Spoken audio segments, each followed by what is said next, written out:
Bhagirath Chaudhary pertaining to the Ministry of Agriculture and Farmers Welfare at serial number 9 in today's revised list of the business of Lok Sabha. Thank you, sir. Item number 10, Sri Bhupati Raju Srinivas.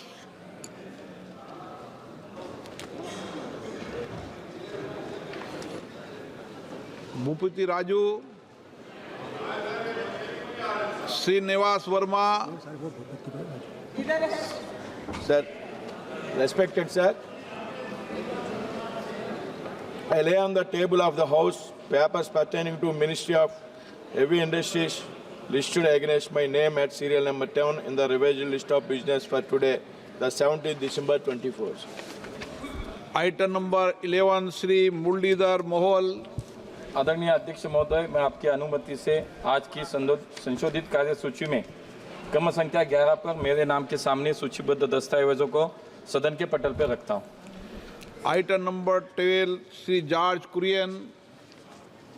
Sir, with your kind permission, I rise to lay the papers listed against my name at serial number 12 in today's revised list of business of Lok Sabha. Item number 13, Sri Pavitra Margarita. Sir, with your permission, I rise to lay on the table of the House papers mentioned against my name at the serial number 13 as per today's revised list of business. Item number 14, Sri K.C. Venugopal. Sri Sogat Rai ji. Sir, I beg to present the following reports, Hindi and English versions of the Committee on Public Accounts 2024-25. Fifth report on action taken by the government. Sixth report on the action taken by the government.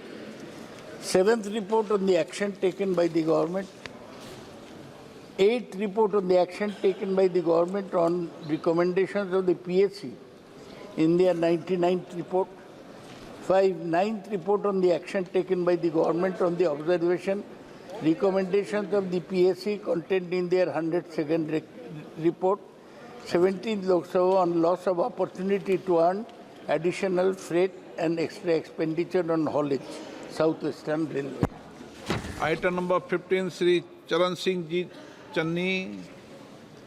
Sir, I rise to present a copy each of first, second, third, fourth, fifth and sixth reports, Hindi and English version of the Standing Committee on Agriculture, Animal Husbandry and Food Processing 2024-25 as listed against my name at serial number 15 in today's list of business.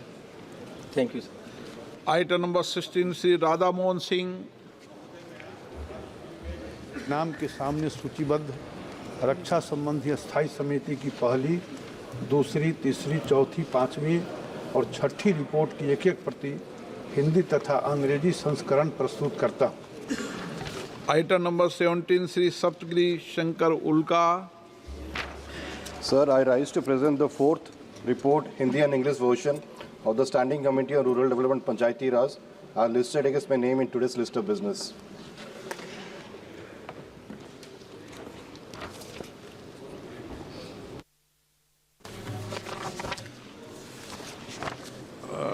माननीय सदस्यगण, item number 18 और item number 19 संविधान 129वां संशोधन विधेयक 2024 संघ राज्य क्षेत्र विधि संशोधन विधेयक 2024 दोनों को इंट्रोड्यूस के लिए एक साथ लेते हैं। दोनों बिल एक ही है।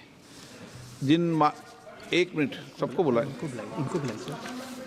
एक सेकंड।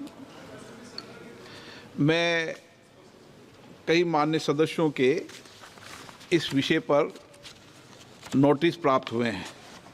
पूर्व में भी ये परंपरा रही है और वक्फ संशोधन विधेयक के समय भी और 1979 के टाइम भी, 1981 के टाइम भी, 1986 के टाइम भी, अलग अलग संविधान संशोधन भी और अन्य विधेयक के समय भी दलों के प्रमुख नेताओं को इस विषय पर अपने विचार व्यक्त करने के लिए परंपरा पूर्व में रही है।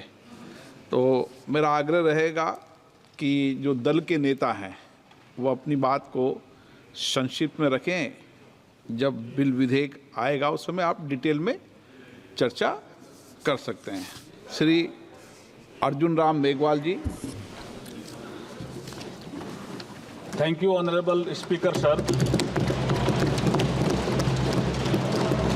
With your permission, I beg to move for leave to introduce the Constitution 129th Amendment Bill 2024, further to amend the Constitution of India. ये आइटम नंबर 18 में है और आइटम नंबर 19 में जैसे आपने कहा, Honorable Speaker, sir, with your permission, I wish to move for leave to introduce the Union Territories Laws Amendment Bill 2024, further to amend the Government of Union Territories Act 1963, the Government of National Capital Territory of Delhi Act 1991, and the Jammu and Kashmir Reorganization Act 2019.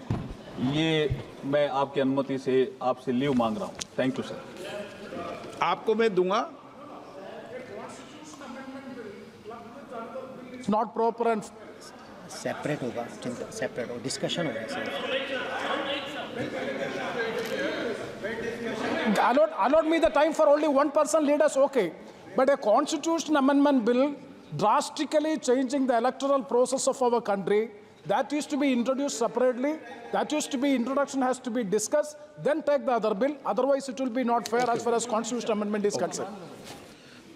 माननीय सदस्यगण, मैंने आपको कहा है कि दोनों के विषय पर एक साथ बोलेंगे, लेकिन इंट्रोड्यूस भी अलग अलग होगा और पासिंग भी अलग अलग होगी। मतलब चर्चा करते समय मैंने जॉइंट बोला है कि दोनों विषयों पर एक साथ चर्चा करें। बाकी मैंने पेश भी अलग अलग किया है, माननीय मंत्री जी ने पेश अलग किया, मैंने भी अलग अलग बोला, लेकिन चर्चा करते समय जॉइंट करने के लिए कहा है। Shri Manish Tiwari ji. Thank you very much, Mr. Speaker, sir. I rise to oppose the introduction of the Constitution 129th Amendment Bill 2024 and the Union Territories Laws Amendment Bill 2024. Mr. Speaker, sir, beyond the 7th schedule of the Constitution is the basic structure doctrine. And that basic structure doctrine spells out that there are certain features of the Indian Constitution which are beyond the amending power of this House also. One of the essential features is federalism and the structure of our democracy. And therefore, the bills which have been moved by the Honorable Minister of Law and Justice absolutely assault the basic structure of the Constitution and are beyond the legislative competence of this House, and therefore they need to be opposed ab initio, and the introduction of those bills have to be stopped. Number two, Mr. Speaker, sir, how is it possible under our constitutional scheme that the tenures of the state legislatures can be made subject to the tenure of the national legislature? That is completely an antithesis of the constitutional scheme. There is absolutely no way under the Indian constitutional scheme where the states are separate constituents and equal constituents, the term of the state legislatures can be made subject to the term of the national legislature. And my final point, Mr. Speaker, sir, India is a union of states. Article 1 of the Constitution states that India is a union of states and not vice versa. And so therefore, this excessive centralism, which is sought to be brought into existence by this bill, absolutely militates against the constitutional scheme in its essence, in its entirety, and in its very object. And therefore, Mr. Speaker, sir, I would once again like to urge this House that the introduction of the bill and the consideration of the bill because of the basic structure doctrine enunciated by the Supreme Court in the case of Nand Bharti case is beyond the legislative competence of this House, and therefore this bill needs to be withdrawn immediately. Thank you, Mr. Speaker, sir. Dharmendra Yadav. धन्यवाद अध्यक्ष जी। मैं इस संविधान के 129वें संशोधन अधिनियम के विरोध के लिए खड़ा हूं। अध्यक्ष जी, मैं समझ नहीं पा रहा हूं, अभी 2 दिन पहले संविधान को बचाने की, संविधान की गौरवशाली परंपराएं की कस्में खाने में कोई कमी नहीं रखी। 2 ही दिन के अंदर संविधान की जो हमारी मूल भावना है, 2 ही दिन के अंदर संविधान का जो हमारा बेसिक स्ट्रक्चर है, 2 ही दिन के अंदर संविधान का जो हमारा संघीय ढांचा है, उसको खत्म करने के लिए संविधान संशोधन बिल लाए हैं। मैं मनीष तिवारी जी से सहमत हूं और अपनी पार्टी और अपने नेता आदरणीय अखिलेश यादव जी की ओर से कहना चाहता हूं, ये बिल पूरे देश के जो अलग अलग भेष, भाषाएं, संस्कृति, क्षेत्र की जो मान्यताएं हैं, जो हमारे संविधान निर्माताओं ने बहुत सोच विचार के मंथन अध्ययन करके ये संघीय ढांचा तैयार किया था, राज्यों का गठन भी किया था, संस्कृति के हिसाब से, क्षेत्र के हिसाब से, भाषा के हिसाब से, परिस्थितियों और समय के हिसाब से। मैं नहीं समझता अध्यक्ष जी, मुझे कहने में कोई संकोच नहीं, उस समय के हमारे संविधान निर्माताओं से विद्वान, बाबा साहब भीमराव अंबेडकर से ज्यादा विद्वान इस सदन में अभी कोई नहीं बैठा, मुझे कहने में संकोच नहीं है। और ये संविधान की मूल भावना को खत्म करके कैसे तानाशाही के रास्ते निकाले जाएं, इसके अलावा कोई काम ही नहीं बचा है। आखिर ये मनीष तिवारी जी ने कहा, कहीं एक विधानसभा के चुनाव अगर कोई अविश्वास आता है, अगर बहुमत नहीं मिलता है, तो क्या पूरे देश का चुनाव कराओगे? पूरे देश का चुनाव कराओगे? और ये लोग एक देश, एक संविधान, एक चुनाव की बात करते हैं। जो लोग 8 विधानसभाएं भी एक साथ नहीं करा पाते हो, मौसम देख के तारीखें बदलते हो, वो लोग बात करते हैं एक देश एक चुनाव की। इसलिए अध्यक्ष जी, मैं अपनी पार्टी की ओर से, अपने नेता आदरणीय अखिलेश यादव जी की ओर से इस बिल का पुरजोर विरोध करता हूं और आपके माध्यम से देश के जनमानस से कहना चाहता हूं, ये भारतीय जनता पार्टी के लोग तानाशाही लाने के नित नए रास्ते लाते हैं। जो 8 विधानसभाओं का चुनाव एक साथ नहीं करा पाए, 4 राज्यों के चुनाव एक साथ नहीं करा पाए, वो पूरे देश की लोकसभा और सारे प्रांतों की विधानसभाएं एक साथ कराने की बात करते हैं। मैं पूछना चाहता हूं सरकार से, अगर एक प्रांत के अंदर सरकार गिरती है तो क्या पूरे देश की लोकसभा के चुनाव कराओगे? क्या अगर लोकसभा के चुनाव के चक्कर में उस प्रांत के लोग क्यों सफर करेंगे? अरे चर्चा कर लेना, अरे कुछ नहीं बचा है, कुछ नहीं बचा है आपके पास। अध्यक्ष जी, सदन को थोड़ा सा सिस्टम में लाएं। अध्यक्ष जी, आपसे अनुरोध है, आपके माध्यम से सरकार से अनुरोध है, जनता ने बड़ी उम्मीदों के साथ हम सबको भेजा है और हम सब लोगों की जिम्मेदारी है, ये संविधान विरोधी, संघीय ढांचे विरोधी, बेसिक स्ट्रक्चर विरोधी कई केसों की चर्चा की मनीष तिवारी जी ने, मैं उनके साथ जोड़ते हुए माननीय सर्वोच्च न्यायालय की भावनाओं के विरोधी, गरीब विरोधी, दलित विरोधी, पिछड़ा विरोधी, मुसलमान विरोधी, इस नीयत को वापस लो। ये अध्यक्ष जी, आपके माध्यम से मेरी आपसे प्रार्थना है। बहुत बहुत धन्यवाद। एक मिनट प्लीज। माननीय सदस्यगण, हम संसद के अंदर हर विषय की अलग अलग प्रक्रिया होती है। जब राष्ट्रपति भाषण होता है, जब बोलने की प्रक्रिया अलग होती है, संविधान पर उसकी 75 वर्ष की चर्चा पर जब विषय अलग होता है। आप जिस बिल का विधेयक पर विरोध कर रहे हैं, वो नियम 72 के तहत विरोध कर रहे हैं। तो मेरा आप सबसे आग्रह है कि हम संसद की मर्यादा, परंपरा, उसकी चर्चा को उच्च कोटि की बनाए, तो नियमों के तहत 72 में के परिप्रेक्ष्य में आप 1 मिनट प्लीज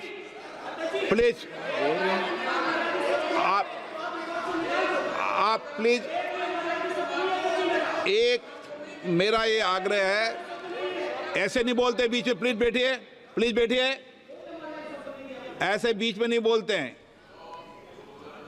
मैंने इसलिए आपसे कहा कि मैंने किसी को नहीं कहा कि मर्यादा बोली। मैंने कहा नियम 72 के तहत आप उस परिप्रेक्ष्य के अंदर बिल का विरोध करने का आपका अधिकार है, वह भी विधेयक की विधायी क्षमता लेजिस्लेटिव कॉम्पिटेंस के विषय पर। लेकिन विषय गंभीर है, इसलिए मैं सभी मान्य सदस्यों आगे बोल रहा हूं, उस परिप्रेक्ष्य के अंदर वो अपनी बात को कहें, संविधान की मर्यादाओं के अनुरूप अपनी बात कहें। मैं सभी मान्य सदस्यों को पर्याप्त अवसर दूंगा, पर जब बिल पर डिटेल चर्चा होगी तब आप जो भाषा बोल रहे हैं वह बोलने का अधिकार रहेगा। ठीक है, सब सहमत इस बात से? आपको देंगे, आप दोनों में से तय कर लो कौन बोलेंगे। हाँ, कल्याण, आप दोनों तय कर लो पहले। नोटिस है,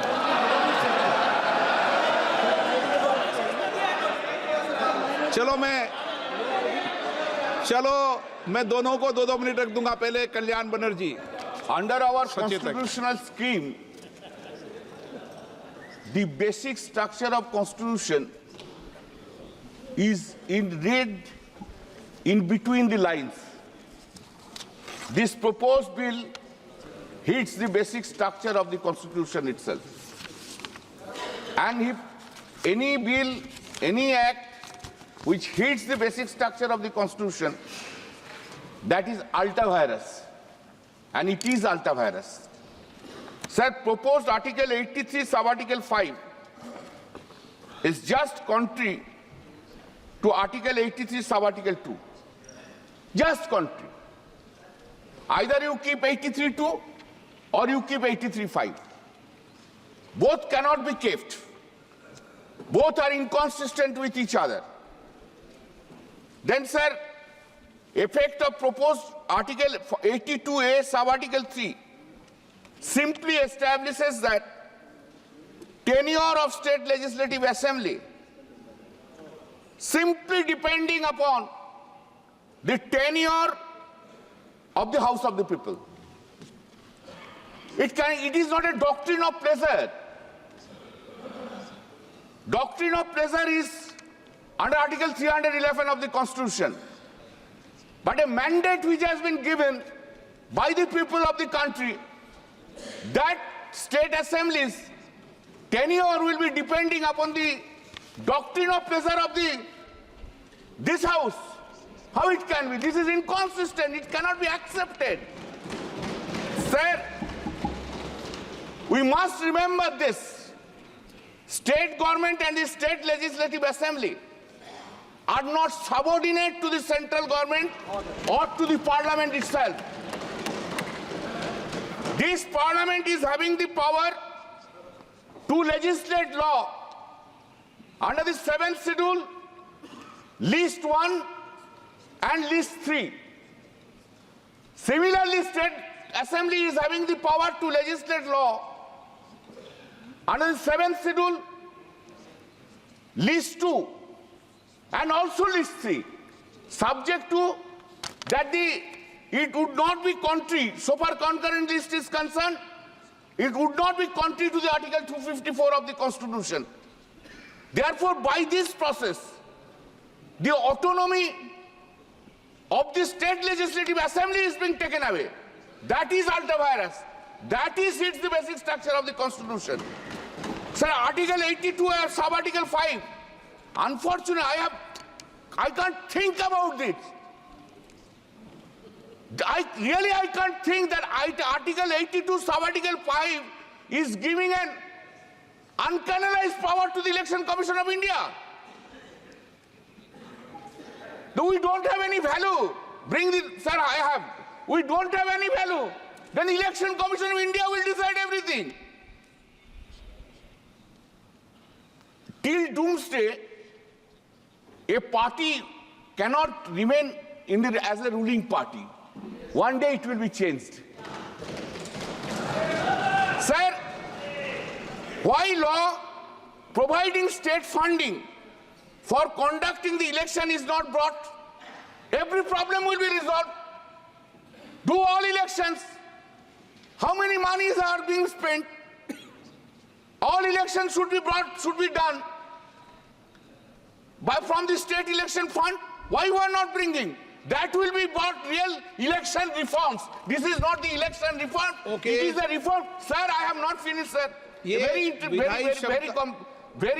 is not an election reform. Bill pay debate हो जब पूरा समय दूंगा आपको. Kindly, sir. Listen, sir. It is not an election reforms. It is just a fulfillment of one gentleman's desire and dream. Nothing more than that. No, it is not permitted. Sir, we have seen, we have heard the speech of the Honorable Prime Minister regarding the first amendment of the Constitution. Sir, Dr. B.A. Ambedkar said, we are giving a draft constitution to the country and country will make the amendment. How Pandit Jawaharlal Nehru has not brought any, sir, listen, sir, has not brought any constitution which really hits the basic structure. Excuse me, sir, आप इतना रूठा मत लीजिए, आपने इतना रूठा मत, half minute, अपना रूठा मत होइए. This is not done. This is, sir, all the time. We have brought, this government has brought constitutional amendment, National Judicial Appointment Bill. It was passed. It has been struck down by the Supreme Court because it is hit the basic structure of the Constitution. There are so many amendments I have had. Sir, this bill we are opposing for introduction, and at the same time, sir, when you will take into consider, kindly take a division. We want to oppose and we will show you our strength. DMK TR बालू या कनिमोजी जी, आप भी decide कर लो आपस में.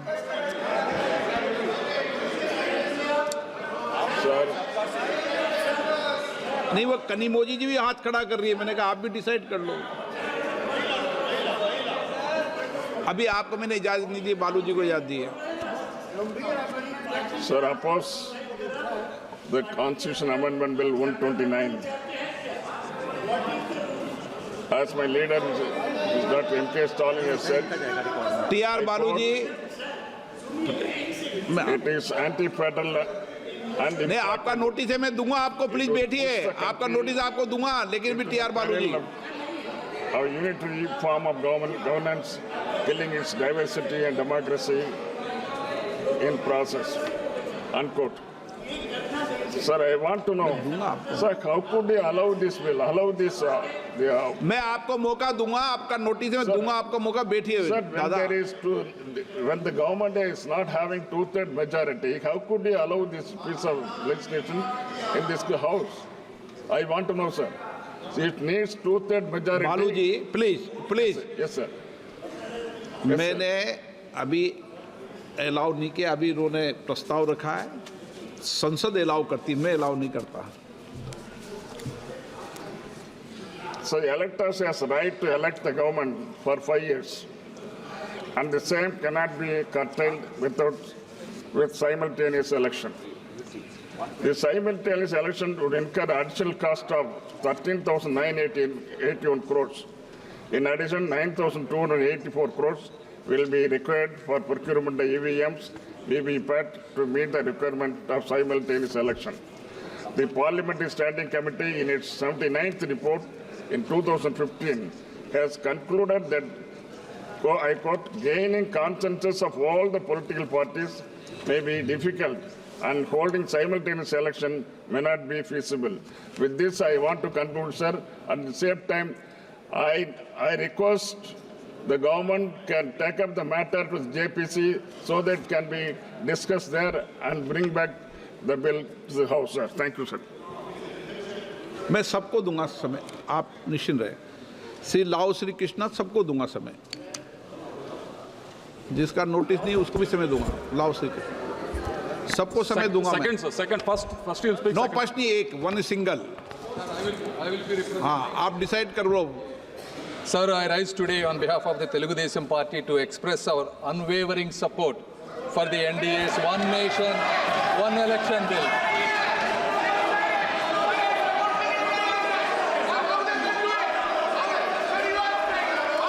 Sir, our party's...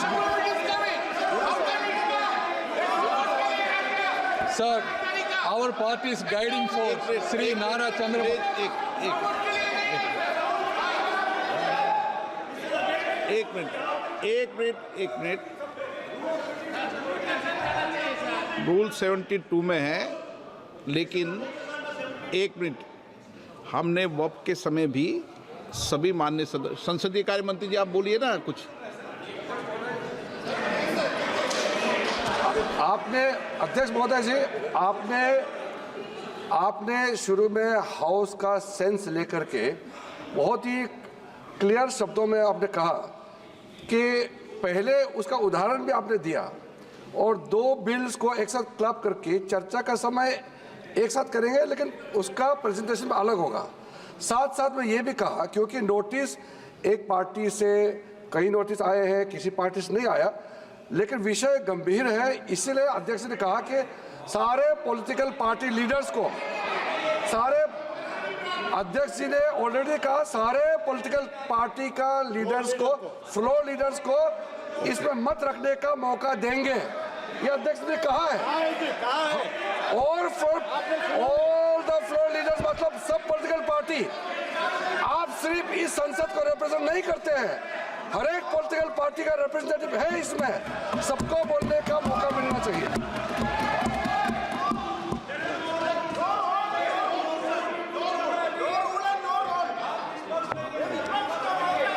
okay, please बैठिए,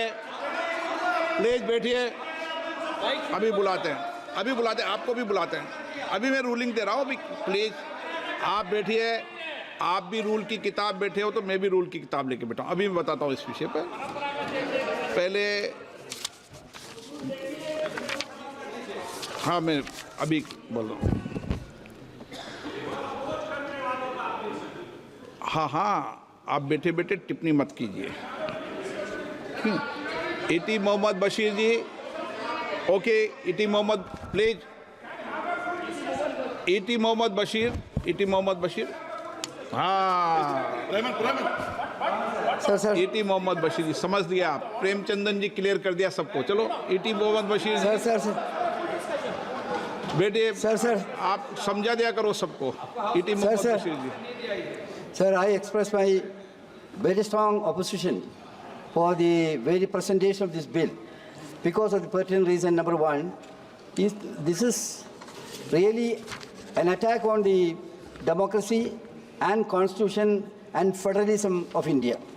Sir, this amendment is implemented in some state will have tenure for less than 3 years even, which is against the vision mandate of the voters of this country. Sir, if this proposal is implemented in a way, its significance of the local issue will be undermined. That is another thing I want to point out. Because of this pertinent reason, I vehemently oppose this. Very good, sir. Shri Anil Desai. Thank you. Thank you, Chairman, sir. Sir, I rise to oppose this introduction of the bill. Sir, Republic of India is a union of states. By introducing or while considering this bill, it will be a direct attack on the federalism. It will be a sort of undermining the entity of states. So basic idea of the bill, introducing the bill, is to that expenditure which goes on unabated while elections are conducted, not simultaneously, but in different phases. And it is another reason which is being given that election code of conduct which comes into operation during elections halts the developing process of the states, and that affects the country as a whole. Sir, here my basic opposition is, as I said, that legislative competence of the states should not be undermined. It's a federalism which is being practiced, and that is the reason why I'm opposing. Only one thing I would say, that even Election Commission of India's competence itself should be checked. Election commissioners should come by way of elections. They should come with go through the election process and get elected by the people. Because what we have witnessed during last 2 to 3 years, that whatever the decision which was given by the Election Commission in the state of Maharashtra, which is not accepted according to the democratic principles of the Constitution enshrined in the Constitution, sir. So I oppose this bill. Gaurav Gogoi जी के बाद में ruling दे दूं, पहले गौरव गोगोई जी बोले। Sir आप बोलिए sir, चर्चा है या 72 है, आप बोलिए पहले। देखिए, ये अध्यक्ष पर निर्भर करता है कि वो उस विषय को किस तरीके से लेते हैं, ठीक है ना। नियम 72 नियम उपनियम 1 पहला परंतु वर्णित किया करता है कि यदि विधेयक पूर्व स्थापन का विरोध इस आधार पर किया जाता है कि विधेयक की विषय वस्तु इस सभा की विधायन क्षमता से परे है। अब सबसे पहले वक्ता माननीय मनीष तिवारी जी ने ये विषय रखा और वक्ताओं ने भी रखा ये विधायन क्षमता से परे है, और इसीलिए जब ये विषय रखा तो मैंने इस विषय को कहा तो विधायक तो अध्यक्ष अन्य सदस्यों को विधेयक के बंदों पर अपने मत रखने की अनुमति प्रदान की जा सकती, इस तहत किया। हाँ, आप गौरव गोगोई जी तो के बाहर जा सकते हैं, मतलब धन्यवाद सर। ये लेकिन हाँ भी जा सकते हैं, वो तो पूछ रहे। एक सेकंड मैं अध्यक्ष जी जो बोले हैं वो ध्यान से सुना हूं। उन्होंने 72 के बाहर जाने का नहीं कहा है।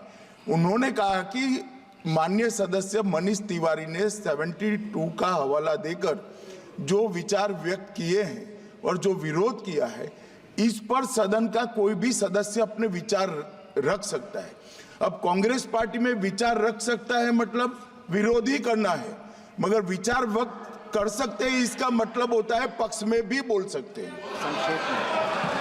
नहीं, मैं संक्षेप में आदरणीय गृह मंत्री को मैं यही कहना चाहूंगा कि अगर कोई पार्टी इसका समर्थन करना भी चाहे तो भी वो समर्थन 72 पे ही रह सकता है, जनरल वो चर्चा में नहीं ला सकते। समर्थन के लिए मैं सर ये दो जो कानून हैं, constitutional amendment 129 constitutional amendment act और the bill to further amend government of union territories act 63, national capital territories 91, Jammu Kashmir reorganisation act 2019, ये दोनों कानून संविधान और नागरिकों के वोट देने के जो उनकी संवैधानिक अधिकार है उस पर आक्रमण है और इसका हम पुरजोर विरोध करते हैं। विरोध का आधार ये है कि इस सबसे पहले 82(5) में चुनाव आयोग को जो यहाँ पे ताकत दी गई है कि चुनाव आयोग आज राष्ट्रपति को अपना एक निर्णय दे सकते हैं कि कब निर्वाचन हो सकता है। ये कभी भी इससे पहले चुनाव आयोग की ऐसी ताकत भारत के संविधान के निर्माताओं ने नहीं बनाया है। चुनाव आयोग की क्या सीमाएं हैं वो आर्टिकल 324 में है, जहां पर इलेक्शन कमीशन को बस कैसे सुपरवाइज करना चाहिए, कंट्रोल करना चाहिए, इलेक्शन रोल कैसे बनाना चाहिए, वहीं तक ही चुनाव आयोग की क्षमताओं का सीमा बनाया है। लेकिन इस संविधान ने चुनाव आयोग को असंवैधानिक गैर कानूनी ताकत दी है। राष्ट्रपति अगर कोई परामर्श लेते हैं तो सिर्फ काउंसिल ऑफ मिनिस्टर से परामर्श लेते हैं, वो कभी भी वो चुनाव आयोग से परामर्श नहीं लेते हैं। ये एक गैर संवैधानिक इन्होंने एक ढांचा बनाया है। राष्ट्रपति जी अगर काउंसिल ऑफ मिनिस्टर्स की एडवाइस लेते हैं 74 जो article 74 of constitution of India में है, या वो article 356 of constitution of India, वो सिर्फ गवर्नर के रिकमेंडेशन पे ले सकते हैं।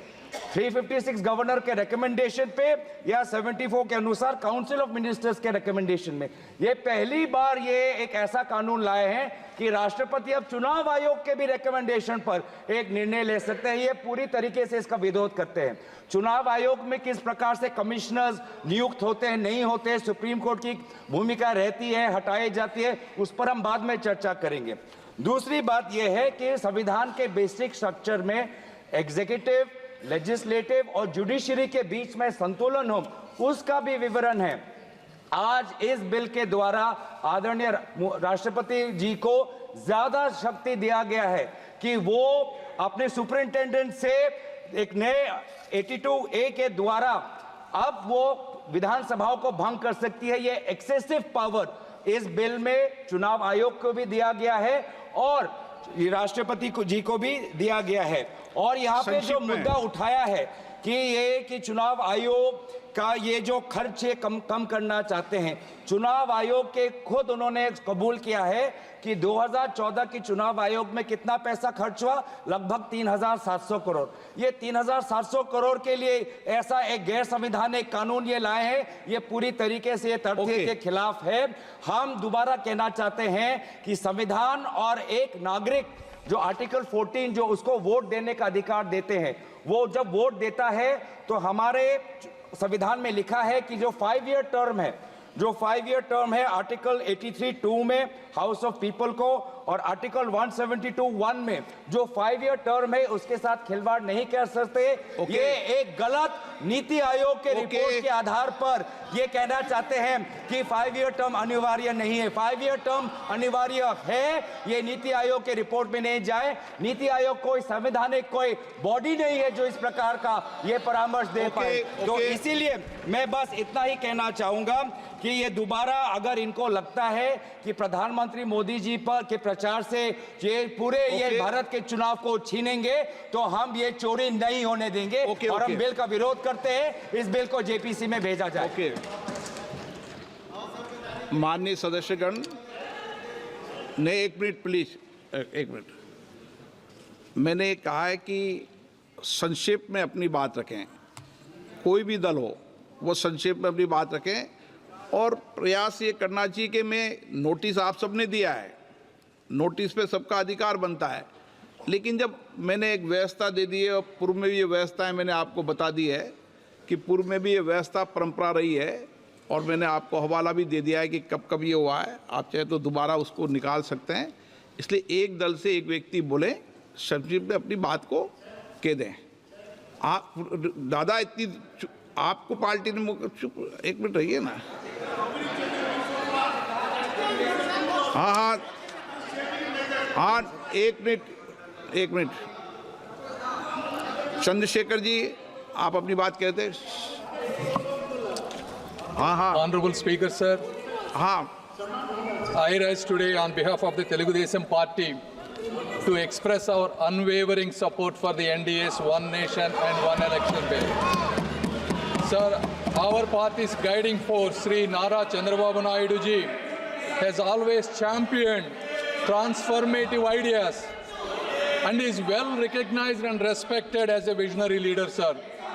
TDP is deeply committed to nation-building initiatives such as Vikasit Bharat 2047 and aims to align them with Vikasit Andhra 2047, reflecting the true spirit of cooperative federalism and a shared vision for progress and development.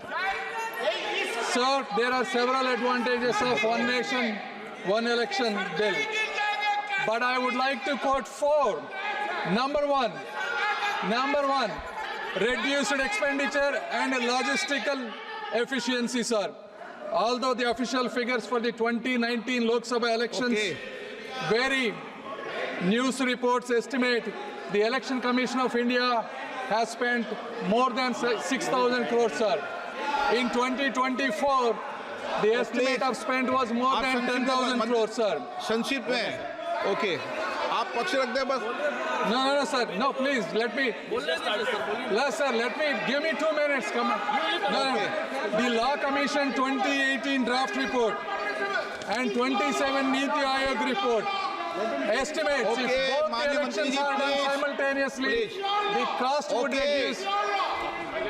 The cost would reduce at least up to 40%, sir.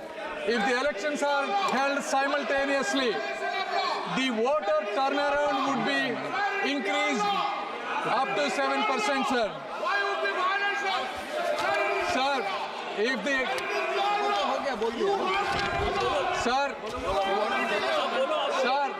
the total estimates of all the parties that spend on these elections is close to 1 lakh crore, sir. Therefore, if the elections are done simultaneously, Manimantri ji, please. If the elections are done simultaneously, it will reduce the expenditure for both Election Commission of India as well as for the regional parties, sir. And the second is continuity in governance, sir. Sir, over the last 6 months alone, there were 3 elections held for the state, sir. So how can the machinery continue to operate if the elections are done continuous fashion, sir?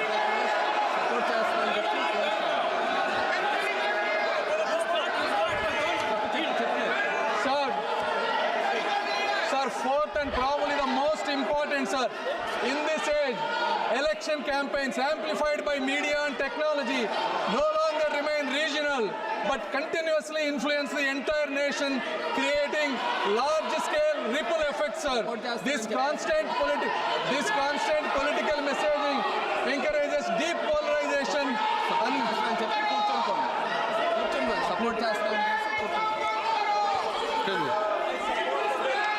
I support the bill, sir. Thank you. Asauddin Owaisi. Asauddin Owaisi. Speaker, sir. Speaker, sir. Sir, I rise to oppose this draconian unconstitutional bill, sir. Owaisi के बाद sir मुझे सिर्फ 2 minute दीजिए sir. Owaisi के बाद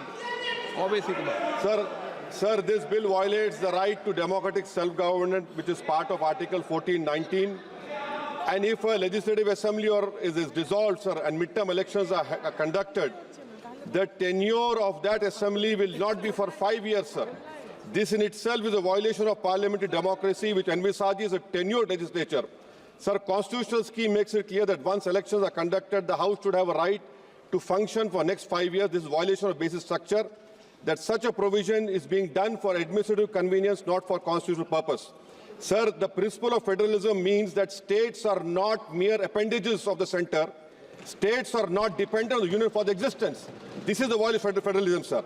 Sir, in conclusion, Parliament is not competent to make any law that violates fundamental rights or the basis of the Constitution, sir. This bill indirectly introduced a presidential style of democracy. This bill is based on maximizing political gain and convenience. This bill will finish off regional parties. This bill is only brought in to massage the ego of the supreme leader. Thank you, sir. I oppose this bill. K. Radhakrishnan.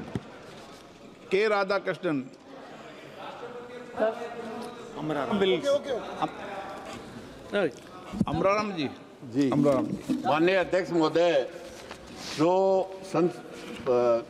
संविधान संशोधन 129 में जो संशोधन लाने के लिए लाए हैं बिल, मैं और मेरी पार्टी इसका विरोध इसलिए करती है कि ये बिल इस देश की संवैधानिक संस्था संविधान और जनतंत्र को खत्म करके तानाशाही की ओर बढ़ने का काम है। इससे ज़्यादा कुछ नहीं है, क्योंकि आप खर्चे की बात करते हैं, जिसको 1 साल होगा उसके 4 साल में आपके जनतंत्र की हत्या करने का काम ये संविधान संशोधन, ये जो बिल लेके आए हैं, ये करने का काम करेगा। आइंदा भी निश्चित रूप से आप बताइए, लोकल बॉडी जो पंचायत और नगर पालिकाएं स्टेट गवर्नमेंट का है, उसको भी आप लेना चाहते हैं। क्यों लेना चाहते हैं कि एक हमारा ही चलेगा, बाकी देश का किसी भी राज्य का जो भिन्न भिन्न संस्कृति है, भाषा है, उसके अनुसार हमारे देश के संविधान ने उनको राज्यों को बनाया है, उनकी विधानसभा बनाया है, उनके अधिकार हैं, वो सब अधिकार आप इस बात के माध्यम से यहाँ लेना चाहते हैं। और केवल इसलिए कि तानाशाही फासिस्ट जो ताकत आप रूप से विरोध चाहे 356 हो, आगे भी अगर मान लो डिजोल्व हो गया, कोई फाल्ट हो गई, सरकार गिर गई, तो उसके लिए भी आप अगर 2 साल बाद गिर गई तो 3 साल के लिए चुनाव होंगे, 1 साल बच गया तो उसके लिए होगा। इसलिए ये डिटेल चर्चा करेंगे, बात करेंगे। सुप्रिया सुले चर्चा कराई और आज 2 दिन बाद में उसी संविधान को तहस नहस करने के लिए बिल लेके आए हो। इसका हमारी पार्टी बिल्कुल विरोध करती है। Supriya Sule. Thank you, sir.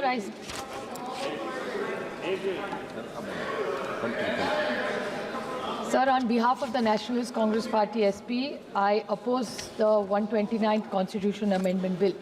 Clearly, most of my colleagues have made the 3 most important points: that this is completely against federalism and the Constitution of India. the center and the states have their own tenures and terms.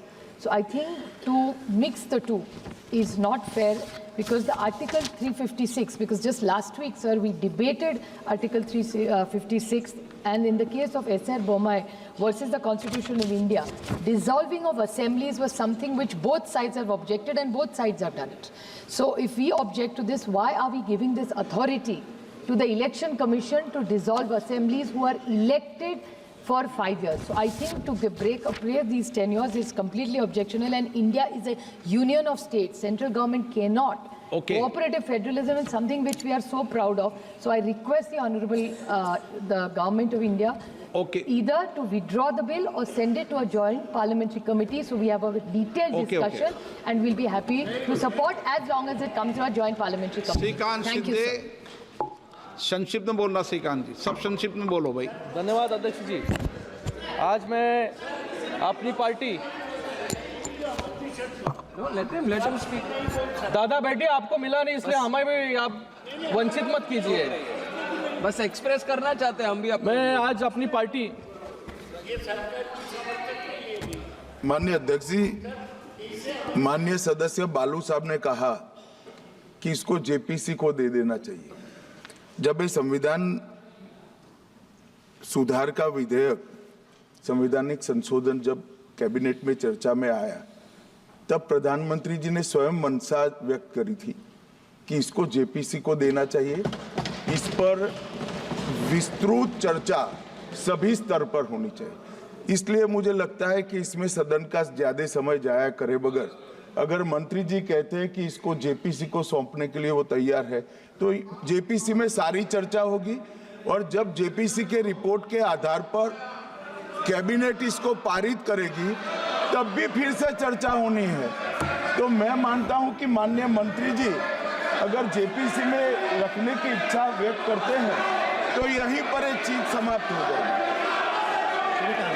अध्यक्ष जी, जो ये चर्चा हुई है, इसका जवाब देने के बाद जो नियम 74 है, जिसमें मैं एप्रोप्रिएट जो मोशन ला करके और जेपीसी के गठन का प्रस्ताव निश्चित रूप से करूंगा, निश्चित रूप से जेपीसी के गठन का प्रस्ताव करूंगा। रूल 74 के तहत जेपीसी के गठन का प्रस्ताव है और सरकार की इच्छा भी है। श्रीकांत शिंदे जी संक्षिप्त में, मैं सबको बोलने का मौका दूंगा, लेकिन एक एक मिनट में अपनी बात करें, विषय पर समाप्त कर दे। आपके दल के लोगों ने डिटेल बोल दिया। श्रीकांत शिंदे जी, आज मैं अपनी पार्टी शिवसेना की तरफ से 129 कॉन्स्टिट्यूशन अमेंडमेंट बिल और यूनियन टेरिटरीज अमेंडमेंट बिल पर बोलने के लिए खड़ा हूँ। मैं शिवसेना और हमारे नेता एकनाथ शिंदे जी की तरफ से इस बिल का पूरी तरीके से समर्थन करता हूँ, और आज यहाँ पर विपक्ष वाले 6 महीने से हर एक मुद्दे को असंवैधानिक बताने की कोशिश यहाँ पर कर रहे हैं। मुझे लगता है कि रिफॉर्म शब्द जब ये आता है, तभी कांग्रेस को रिफॉर्म शब्द से ही एलर्जी यहाँ पर मुझे लगता है कि कांग्रेस को है। यहाँ पर सभी लोग संविधान की बात कर रहे हैं सर, हर एक व्यक्ति यहाँ पर उठकर संविधान समझा रहा है। मुझे लगता है, मैं इनको याद दिलाना चाहूंगा कि 1975 में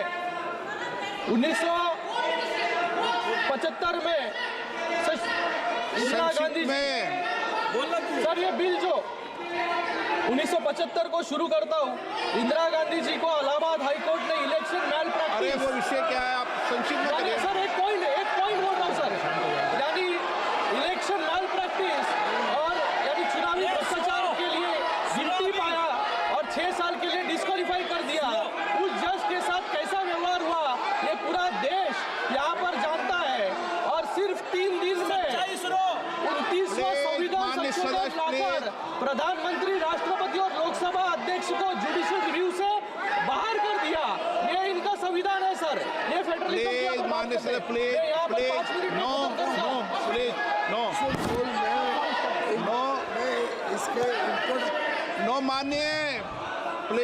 ये बिल क्यों जरूरी है, ये 2 पॉइंट्स में समझाना चाहूंगा सर। समझ गए आप? एन के प्रेमचंद जी, एन के Premchand please.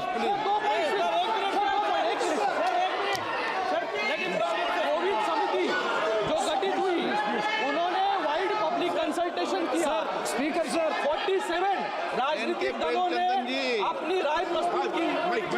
Speaker sir, thank you very much for affording me this opportunity to speak on the introduction of the bill. Hey, Gogoi ji, Dharmendra ji, sir, thank you very much, Mr. Speaker sir, for affording me this opportunity to oppose the introduction of the bill. Sir, on behalf of my party, sir, on behalf of my party. एक second sir, Covid समिति की report है, उन्होंने wide public consultation किया sir कि 47 राजनीतिक दलों ने अपनी राय प्रस्तुत की, जिसमें 32 दलों ने वन नेशन वन इलेक्शन का समर्थन किया। ये दिखाता है कि देश के अधिकतर Supriya ji, sir, on behalf of my party, क्या तरीका है? sir, on behalf of my party, sir, Speaker sir, Speaker sir, Speaker sir, on behalf of my party, Revolutionary Socialist Party, RSP, I vehemently oppose the introduction of the bill, this Constitution Amendment Bill. Sir, on 3 grounds, I will confine to the points the legislative competence only. I fully associate with the observations made by, very crisply, he has made it in a very good sense. I fully associate with the submission made by Sri Manish Tiwari ji. Sir, 3 grounds. Number 1 is, it attacked the basic root of federalism of the Constitution. And number 2, the provisions of the bill are uncertain and not clear regarding the conduct of elections in the Legislative Assembly subsequent to the notification making the appointed date. And the third one is, the statement of objects and reasons are not satisfying the contents of the bill. And one more thing is there, Article 368, I will elucidate it further. Sir, regarding, sir, I will be fully within the scope. Sir, drastic structural change in the electoral process in the legislative assemblies. All the states should have been properly consulted before bringing this legislation. I fully agree with the other learned members have already cited. By virtue of this bill, if it is made in law, definite, the state legislative assembly and the state will become the subordinates to the House of the People and the union government. That is essentially against the basic principles of the federal character. And see, sir, Article 368, I do agree with the government. Article 368 does not expressly mention about the legislature's consent, that is more than half of the legislative assembly's concurrence regarding this provision. But I would like to quote a case, that is Kindo Holohan versus Chichilu. In 1993, the 52nd Amendment was challenged, the validity of the 52nd Amendment was challenged to the Supreme Court, and the Supreme Court has struck down 2 paragraphs of this act passed by the Parliament, 52nd Amendment, only because of the reason, those, sir, very technical point, sir, though there is no explicit provision in Article 368 so as to have the consent of the more than half of the legislature, even then, the Honorable Supreme Court has struck down 2 paragraphs of 52nd Amendment Bill, which is included in the 10th schedule.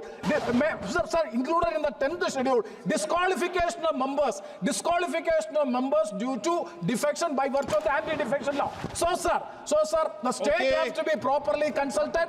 Federal character is good, and the third is a practical. I would like to know from the Honorable Home Minister. Sir, what point? Technical. No point, sir, purely technical. One second.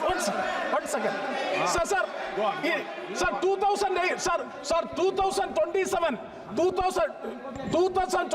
and 2028. Sir, after you are proposing to have the appointed date on 2029. See the problem. After 2029, 17 state assembly elections have to take place. There is nothing is in the bill. Nothing is in the bill regarding the tenure of the legislative assemblies subsequent to the appointed date by the notification. Nothing is clear. With this objection, please एक minute बैठिए, बहुत हो गया, बैठिए एक minute बैठिए, एक minute, point of order बाद में लेंगे। माननीय सदस्यगण, पहले भी मैंने सारी व्यवस्था दे चुकी है और मैंने पूरी परंपरा पुरानी भी सब बता चुका हूं आपको। अब माननीय मंत्री जी ने भी ये बता दिया है कि जेपीसी इसके लिए गठन होगी, ऐसा माननीय मंत्री जी ने कि एक मिनट, उस समय जेपीसी के समय व्यापक चर्चा होगी और सब दल के सदस्य होंगे, उसमें डिटेल चर्चा होगी और उसके बाद जब बिल आएगा उस समय आपको व्यापक चर्चा, आप जितने समय चाहोगे उतना घंटे आपको व्यापक चर्चा दी जाएगी, पूरा समय दिया जाएगा, सबके दल के सदस्यों को समय दिया जाएगा। ये मैं आपसे कह सकता हूं कि उस समय जब इस बिल पे लाएगा तो पूरी डिटेल चर्चा होगी सभी माननीय सदस्यों को। जितने दिन आप चर्चा जाएंगे उतने दिन से आपको चर्चा का समय दिया जाएगा। मैं माननीय मंत्री जी से आग्रह करता हूं अपनी बात रखें, मैं सबको मौका दूँ। धन्यवाद अध्यक्ष जी। अभी जो माननीय सदस्यों ने इस बिल के इंट्रोडक्शन पे अपनी आपत्ति उठाई है, जो विशेष रूप से लेजिस्लेटिव कॉम्पिटेंस से संबंधित है, मैं मेरी बात ज्यादातर लेजिस्लेटिव कॉम्पिटेंसी के विषय पे ही रखना चाहता हूं। माननीय सदस्यों द्वारा rules of procedure and conduct of business in Lok Sabha के रूल 72 में वर्णित procedure when introduction of A bill opposed, इसके तहत जो आपत्तियां उठाई गई है वो उसके बारे में मैं कुछ बातें माननीय सदन में कहना चाहता हूं। सर, एक विषय आया कि एक समय ये विषय आया कि आर्टिकल 368 का ये उल्लंघन करता है। माननीय अध्यक्ष जी, आर्टिकल 368 संविधान में जो संशोधन करने की प्रक्रिया है उसके बारे में बताता है और संसद को शक्ति देता है।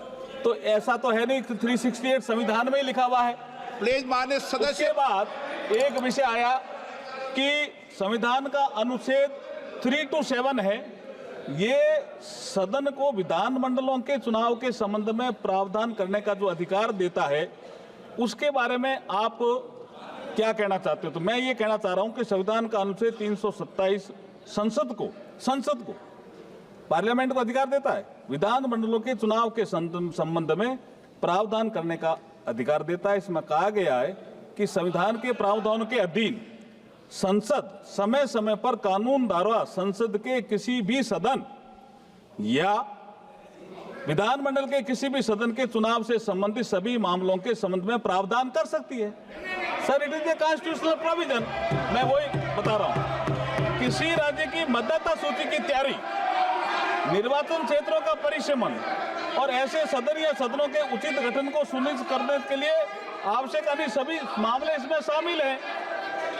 एक साथ चुनाव के उद्देश्य से संवैधानिक संशोधन अधिक सुव्यवस्थित चुनावी प्रक्रिया की आवश्यकता के साथ संघीय स्वायत्तता को संतुलित कर सकते हैं। इस प्रकार अनुच्छेद 83 संसद के सदनों की अवधि और 172 राज्यों के विधानमंडलों की अवधि में संशोधन करके चुनाव को एक कानूनी ढांचे के भीतर सिंक्रोनाइज किया जा सकता है, जो संसदीय संप्रभुता को बरकरार रखता है। क्या राज्य सरकारों की स्वायत्तता, ये विषय ये भी आया, ऑटोनॉमी। संविधान अध्यक्ष जी, संविधान के 7th शेड्यूल्ड के यूनियन लिस्ट एंट्री नंबर 72, उसमें लिखा हुआ है election to parliament, to the legislature of states and to the offices of president and vice president the election commission के अनुसार केंद्र सरकार को शक्ति प्रदान करता है। सर, ये आपका जो यूनियन लिस्ट है उसका एंट्री 72, और ये संशोधन राज्यों को संविधान प्रदत्त शक्तियों को न तो कम करता है और न ही छीनता है। सर, ये जो संशोधन है एकदम संविधान सम्मत हम लेकर के आए। अब एक विषय आया बेसिक स्ट्रक्चर का, इसमें 2 मिनट में बोलना चाहता हूं। बेसिक स्ट्रक्चर पे सर्वोच्च न्यायालय ने, माननीय सर्वोच्च न्यायालय ने केशवानंद भारती केस में 1973 में इस फेडरल स्ट्रक्चर के बारे में बात की है। उसमें 5-7 बिंदु उन्होंने तय किए हैं, बाद में और मामलों में भी कुछ बिंदु जोड़े हैं, कुछ विषय, जैसे judicial review, federal character of the constitution, separation of power between legislature, executive and judiciary, secular character of the constitution, supremacy of the constitution. ये इस बिल में कहीं भी आघात नहीं हो रहा है, कुछ भी नहीं हो रहा है इसमें, जो बेसिक स्ट्रक्चर में कहीं भी कोई छेड़छाड़ नहीं की जा रही है। आगे मैं ये कहता हूं कि सुप्रीम कोर्ट ने केशवानंद भारती जजमेंट के साथ साथ वामन राव, एल चंद्रन कुमार ने कुछ सब्जेक्ट और जोड़े, लेकिन ये इससे कोई ना तो संसद की शक्ति में कमी आ रही है और ना कोई विधानसभा में शक्ति दी है संविधान, उसमें कमी आ रही है। मैं एक चीज जो बाबा साहब का यहाँ जिक्र आया और बाबा साहब के कोर्ट का भी जिक्र आया, मैं अध्यक्ष जी आपकी अनुमति से कहना चाहता हूं, 4 नवंबर 1948 को संविधान सभा में देखिए, प्रधानमंत्री नरेंद्र मोदी जी ने मुझे ये अवसर दिया है। बाबा साहब भीमराव अंबेडकर पहले इस देश के कानून मंत्री थे, जिस वर्ग से बाबा साहब आते थे उसी वर्ग से मैं आ रहा हूं। ये नरेंद्र मोदी जी ने बहुत बड़ा अवसर दिया है मुझे, तो अध्यक्ष जी मैं ये बात सदन में रख रहा हूं। इसलिए मैं कह रहा हूं कि संविधान सभा में बहस के दौरान, now you have to listen to me, संविधान सभा में बहस के दौरान you have objected, so you have to listen to me. संविधान सभा में बहस के दौरान 4 नवंबर 1948 को बाबा साहब ने क्या कहा? संघवाद का मूल सिद्धांत यह है, बाबा साहब का कोट है ये, आई एम कोटिंग इट। संघवाद का मूल सिद्धांत यह है कि विधायिका और कार्यपालिका की सत्ता केंद्र और राज्यों के बीच केंद्र द्वारा बनाए गए किसी कानून के द्वारा नहीं, बल्कि संविधान द्वारा ही बंटी होती है। क्या? Union list, state list, concurrent list. हम किसी सूची में कोई संशोधन नहीं कर रहे हैं साहब। कैसे संघवाद पे चोट कर रहे हैं? हम नहीं कोई चोट कर रहे हैं। दूसरा, बाबा साहब ने कहा था भारतीय संघ राज्यों के बीच किसी समझौते का परिणाम नहीं है। ये बाबा साहब का कोट ही है कि भारतीय संघ राज्यों के बीच किसी समझौते का परिणाम नहीं है। राज्यों को फेडरेशन से अलग होने का अधिकार नहीं है। फेडरेशन एक संघ है और इसका स्वरूप अविनाशी है, कोई नहीं बदल सकता फेडरल स्ट्रक्चर को, ये बाबा साहब ने कहा। अब ये है ही नहीं विषय इसमें, ये राजनीतिक कारणों से इसका विरोध कर रहे हैं। अब आप देखिए, संसद के अनुच्छेद 327 के तहत लोकसभा और राज्य विधानसभाओं के चुनाव को एक साथ कराने के लिए संविधान में उचित संशोधन करने का अधिकार है, जो मैंने बताया। अब मैं एक बात, जो ये जो हमने जोड़े हैं आर्टिकल जोड़े हैं, हाँ ठीक है, आर्टिकल जोड़े हैं, उसमें मैं एक बात अध्यक्ष जी कहना चाहता हूं। जब बात जेपीसी की आई गई तो डिटेल चर्चा जेपीसी में होगी, कुछ तो बोल दें, हाँ जेपीसी में होगी, लेकिन आज मैं चूंकि आपने अवसर दिया, मैं हमारे पूर्व राष्ट्रपति रामनाथ कोविंद जी का धन्यवाद करना तो चाहूंगा, और उनके जो एचएलसी में जुड़े हुए सदस्य हैं उनका भी धन्यवाद करना चाहूंगा। गृह मंत्री जी भी उसमें थे। कितने डिटेल डिस्कशन हुआ, ये कह रहे अचानक ही आ गया। अध्यक्ष जी, 1983 से चुनाव आयोग ने अपनी वार्षिक रिपोर्ट में लोकसभा और विधानसभाओं के चुनाव एक साथ कराने का विचार किया। 41 साल से पेंडिंग है ये। अलग अलग कमेटियों ने भी किया, स्टैंडिंग कमेटी ने भी किया, फिर एचएलसी गठित हुई, और ये कह रहे दलों से बात नहीं हुई।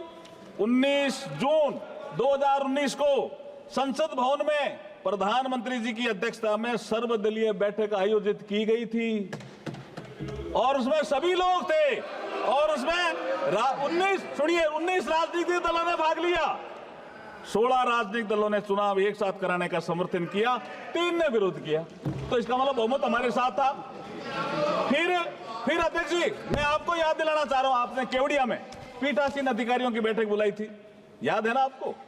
प्रधानमंत्री जी ने केवड़िया गुजरात में 26 नवंबर 2020 को 80वें अखिल भारतीय पीठासीन अधिकारी सम्मेलन के समापन सत्र में भी संबोधन के दौरान एक चुनाव कराने की बात रखी। आपने इसको डिस्कस किया, सारे स्टेट के जो प्रिजाइडिंग ऑफिसर थे वो इससे सहमत थे, और आप भी सहमत थे, और ये स्वीडन में भी, जर्मनी में भी, बेल्जियम में कई जगह चल भी रहा है।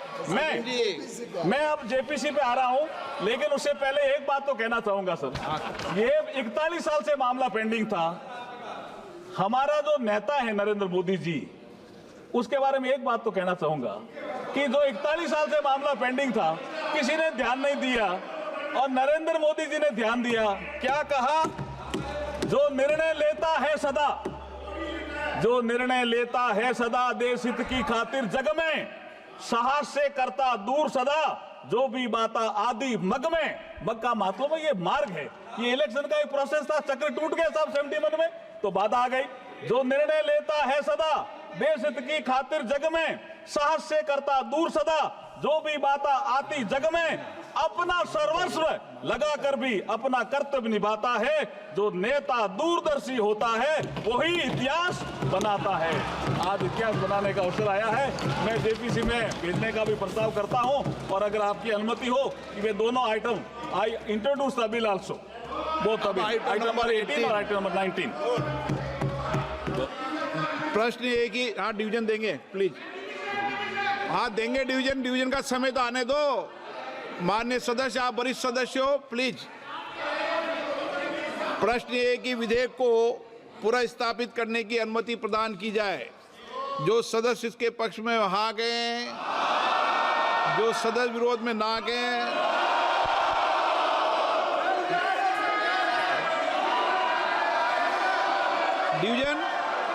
डिवीजन लॉबी खाली की जाए।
माननीय सदस्य प्लीज,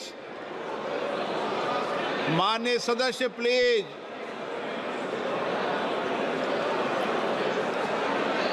महासचिव तो बैठा देते सर, सबको सुन ही नहीं पाएंगे। मैं और बता दूं। Kind attention of the honorable members. एक मिनट सेक्रेटरी जनरल, एक मिनट प्लीज। माननीय सदस्य please,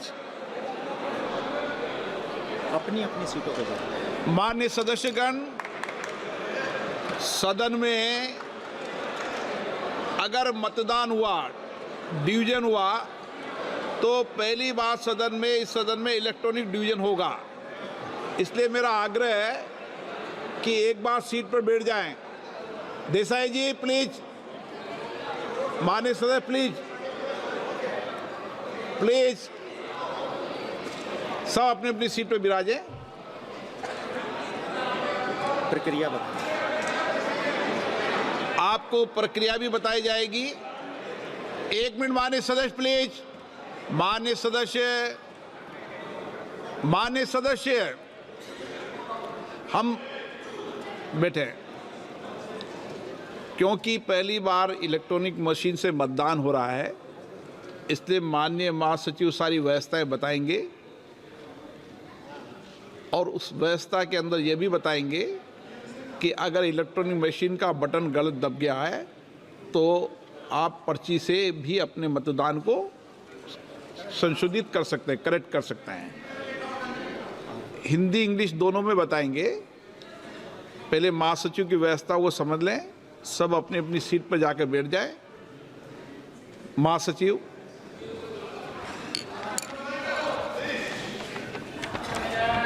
Kind attention of the honorable members is invited to points related to operation of the automatic vote recording system. Before a division starts, every honorable member should occupy his or her own seat and operate the system from that seat only. When the honorable speaker says, "Now division," the Secretary General will activate the voting button and a gong sound will be heard simultaneously. For voting, only after the sound of the gong, repeat, only after the sound of the gong, honorable members may simultaneously press the vote secure button towards the left side of the multimedia device on the headphone plate and any one of the following buttons fixed on the right side of the headphone plate. Yes, below green color sticker. No, below red color sticker. Abstain, below yellow color sticker. It is essential to keep both the buttons pressed till another gong is heard. Honorable members may please note that their votes will not be registered if buttons are kept pressed before the first gong or both buttons are not kept simultaneously pressed till the second gong. Honorable members can see the final result few seconds after the second gong. Honorable members can check their vote on individual result display boards installed on either side of Honorable Speaker's chair, multimedia device, and also on the yes/no/abstain button. In case vote is not registered, or if any member wishes to change their vote, they may call for voting through slips.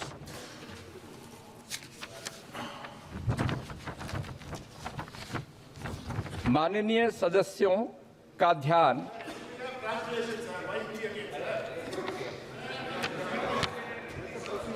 ध्यान स्वचालित मतदान recording प्रणाली का संचालन करने से संबंधित बिंदुओं की ओर आकर्षित किया जाता है। प्रत्येक माननीय सदस्य को मत विभाजन आरंभ होने से पूर्व अपना स्थान ग्रहण करना चाहिए और इस प्रणाली का संचालन उस स्थान से ही करना चाहिए।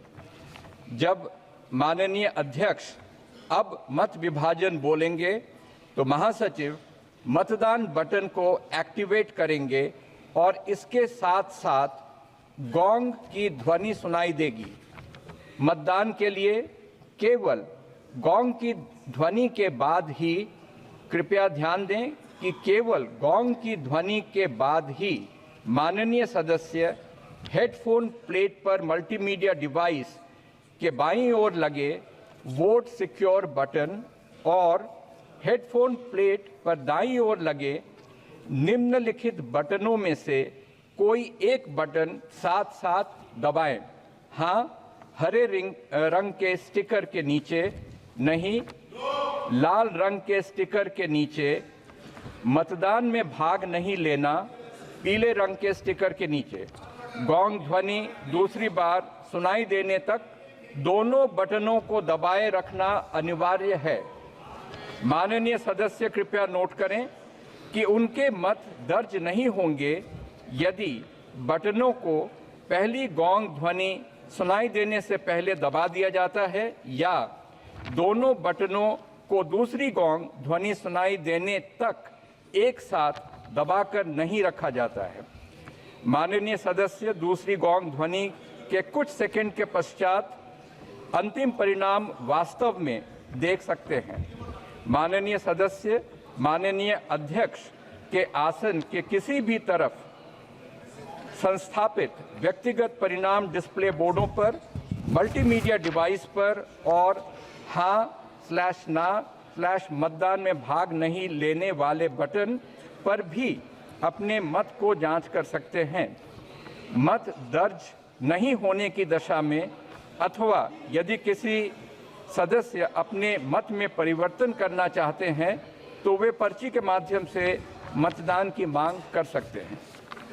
माननीय सदस्यगण, महासचिव जी ने आपको डिटेल चर्चा करके बताया, विषय बताया, लेकिन मैं समझता हूं कि क्योंकि इस सदन में पहली बार मतदान हो रहा है और पहली बार मतदान प्रक्रिया में कुछ परेशानियां आप सब सदस्यों को अनुभव हो सकती है।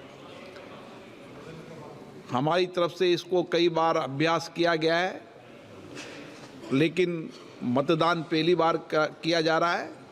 अगर कोई संशोधित करना होगा तो हम सब इसको संशोधित भी करेंगे और किसी माननीय सदस्य को अगर बटन दबाने में परेशानी होगी तो इस बार हम व्यक्तिगत रूप से उसकी पर्ची के लिए भी अलाउ करेंगे। और प्रश्न ये कि विधेयक को पुनर्स्थापित करने की अनुमति प्रदान की जाए। जो सदस्य इसके पक्ष में हाँ कहें, जो सदस्य विरोध में ना कहें। मेरे विचार में निर्णय ना वालों के पक्ष में हुआ। जी, अब मतदान नाउ डिवीजन। महासचिव,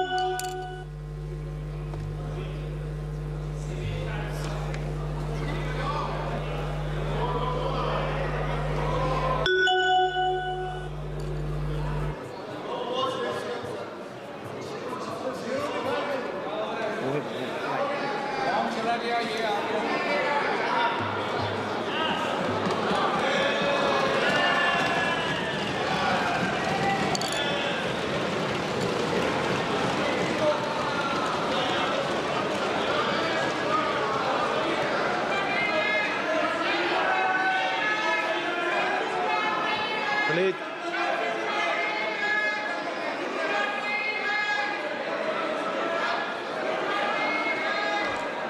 क्या मान्य सदस्य तरीका है? मैंने पहले ही स्पष्ट कर दिया है। नो, एक मिनट प्लीज। मान्य सदस्य प्लीज आप बैठिए। प्लीज मान्य सदस्य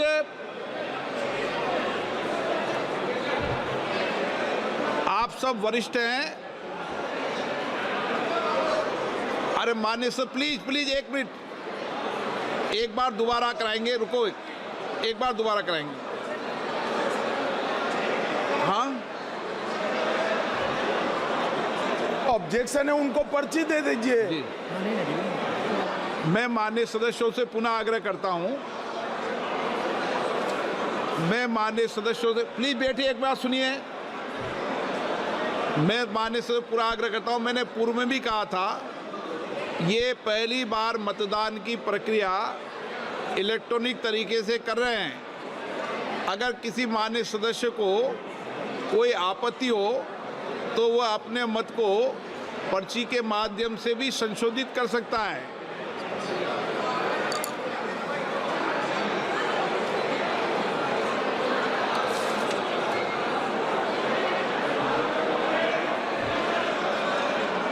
ठीक तो आ रहा है ठीक।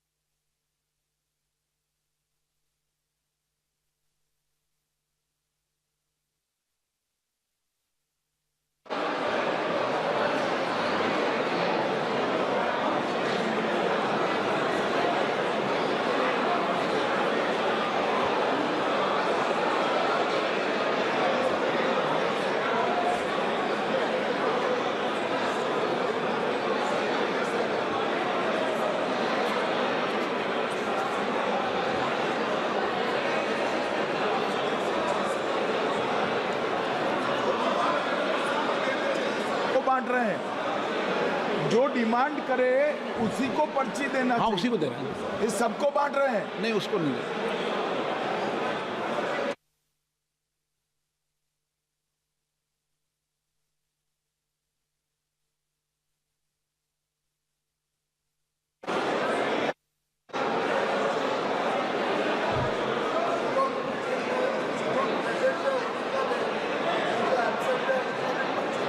नहीं, ऐसा नहीं था।